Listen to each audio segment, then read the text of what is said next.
Greetings and salutations, everyone. This is another episode of Mama Rue's Ancestral Musings. If you are a new listener, thank you so much for letting me talk in your ears today. And if you're a returning listener, thank you for coming back. Today's episode is titled, We Call, They Answered. I'll be talking specifically about the ritual that I participated in, myself and my family. I mentioned, I think in a previous episode, that the Egbe Egun Ancestral Society put out a notice for a worldwide ritual call to the ancestors to address police brutality here in the United States. That ritual was to take place on Saturday, July 9th at 10 o'clock Eastern Time. The response for that ritual was incredible, way beyond what I've seen in the past talking about such topics. Because as I said before, I've been relentless about this for the past couple of years on my social media. And for a long time, I just felt like there was no true sense of urgency amongst people in the spiritual community, as far as doing something about this on a spiritual way. Well, I didn't march with New Era Chicago with their Hood to Hood campaign. This time it was on the west side. My family members went. I sat it out so I could stay back and prepare for our ritual. This one was a bigger one than ones I've done in the past. I have a small room where I do most of my spiritual work here at home. But this was a big deal, so I decided to branch out and clear the living room and get it all prepared. So there was lots of scrubbing, wood, floors, baseboards, walls, mantles. A lot of cleaning had to be done, spiritual cleaning as well as physical. And just, certain things have to be done in preparation. In addition to, prepping and preening and pruning ritual spaces and altars and going out and getting the food and drink together for the feast afterwards. We call down our ancestors. We, break bread with them afterwards in Thanksgiving. And, we decided we wanted to wear special clothing, so we had to go out and get that, and I had to, get all of that prepared, and, there were some decorations and things done, and it was a big to-do, okay, a big to-do. So I stayed back and did all of that while the family went and marched on the west side. And I was able to catch a couple of Facebook Lives from the NEC members that were there. And let me just say that this was the largest group that I have seen with the Hood to Hood campaign since I've been involved with New Era Chicago. It was made known to me that a lot of the people that showed up in support to do the march and to do the Hood to Hood were actually community residents that we reached out to last weekend and maybe the weekend before last. So it was just amazing to see all of that support, the unity and the love. I could feel it, through my screen on my smartphone. And blessings to the ancestors. This is a growing movement here in Chicago. So if you are so moved to show love and support to your own communities, hit me up. Let me know how you can become a part of New Era Chicago. I'd love to hear from you. But getting back to the ritual itself. Now, I don't like to share too much about the spiritual work that I do. Many of you have no problem doing that. Love to you all. When you post things like pictures and videos, I love them.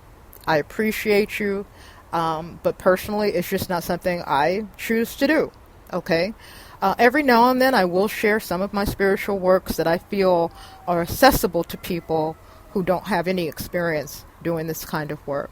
So I will share things like protection and spiritual cleansing. I'll share things like, money drawing, love drawing, etc., so on and so forth. But the heavier duty things, I tend not to share with people. That's just me. That's how I roll. When it came to doing this, a few people said that, I want to do this, but I don't know what to do. I've never done this before, but, my spirit is so there. How do I get started? So I posted some simple instructions, sort of like a guideline for those who don't have any experience working with the ancestors or calling down the ancestors for a specific purpose. If anyone listening is interested in those instructions, hit me up, send me an email at contact@Mamaru, or hit me up on my various social media contacts, and I will have that available for you. So, like I said, I have a family of drummers here, so we had drumming. It was amazing. Our ritual lasted for about an hour, and it was very powerful, as my things tend to be. And one way I could tell that is because of my dog's reaction. I use my dog as sort of a barometer for my spiritual work. Usually when I do things inside my little altar room and I walk out the room, my dog is around, she'll jump up and bolt. She'll run away from me, because she can sense that energy, those spirits, that vibe, whatever it is she picks up, she always lets me know. And she's very, intimidated by it.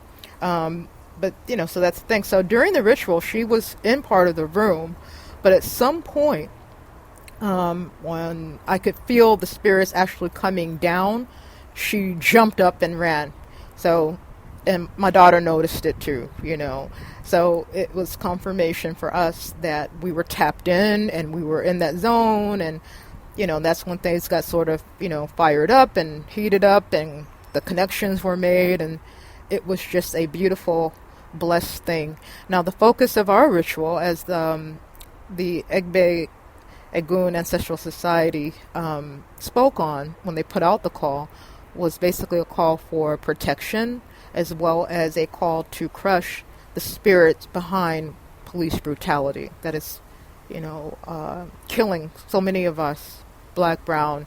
And so everybody's got a different way of how they approach it.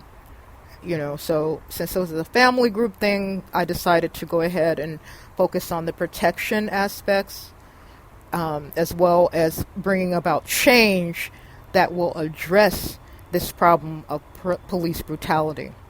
Okay, so that's what we focused on. That was the energy we were working with.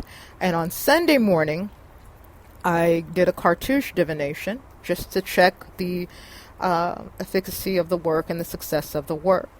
Now, I'll just talk about the outcome card, which was a card of success and victory. So yay for that. But the spirit that was speaking through that one was that of maternal energy.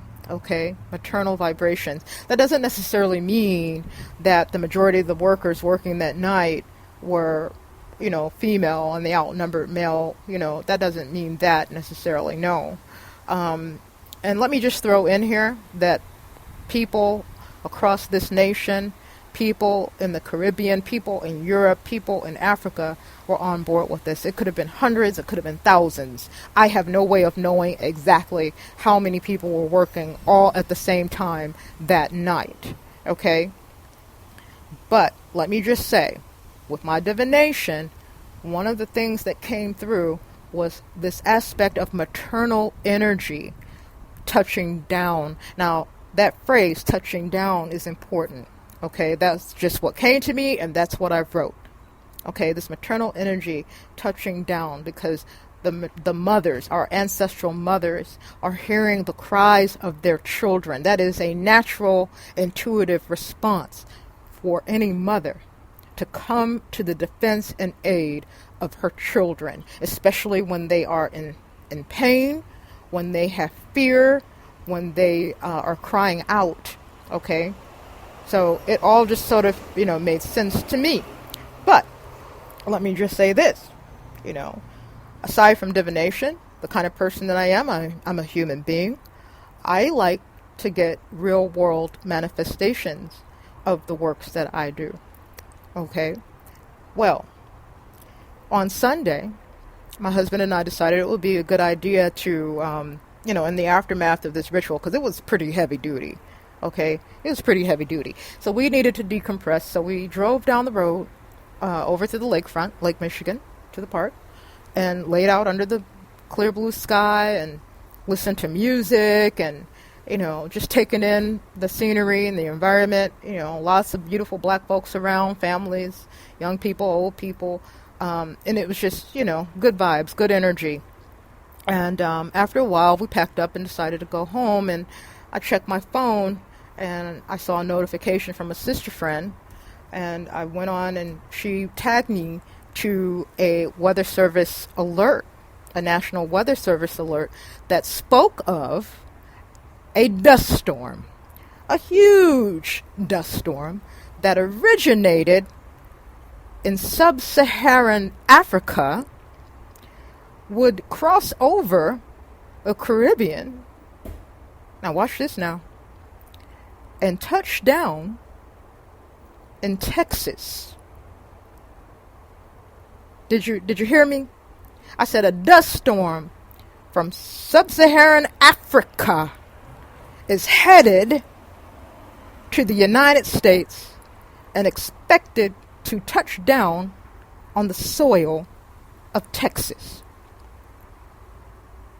Now, if that is not a confirmation, I don't know what is.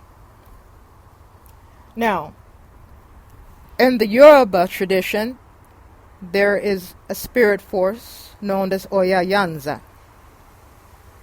She is the spirit force that controls the mighty, mighty winds. She is there in the tornadoes. She is there in the hurricanes.